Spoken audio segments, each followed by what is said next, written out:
Hey guys, hi, welcome back to my channel Supriya home vlogs. So ఇవాళ అయితే నేను మీతో ఒక మినీ వ్లాగ్ని షేర్ చేసుకోబోతున్నాను. అదేంటంటే స్వీట్ పొటాటో రెసిపీ. స్వీట్ పొటాటోని 1/2 kg తీసుకున్నాము. దీన్ని ఇప్పుడు ఒక బౌల్లోకి యాడ్ చేసుకొని వాటర్తో నీట్గా వాష్ చేసుకోవాలి.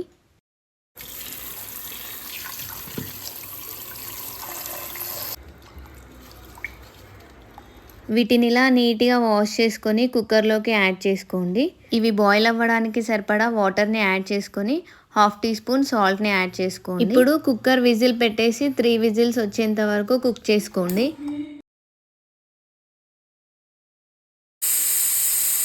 ఆవిరిపోయాక ఓపెన్ చేసి చూడండి, చాలా సాఫ్ట్గా కుక్ అవుతాయి. సాల్ట్ యాడ్ చేసుకొని కుక్ చేస్తే స్వీట్నెస్ ఇంకా ఎక్కువ యాడ్ అవుతుంది. ఇలా ఒకసారి ట్రై చేసి చూడండి, చాలా టేస్టీగా ఉంటాయి. ఈ వీడియో మీకు నచ్చితే లైక్ చేయండి, షేర్ చేయండి, and don't forget to subscribe my channel.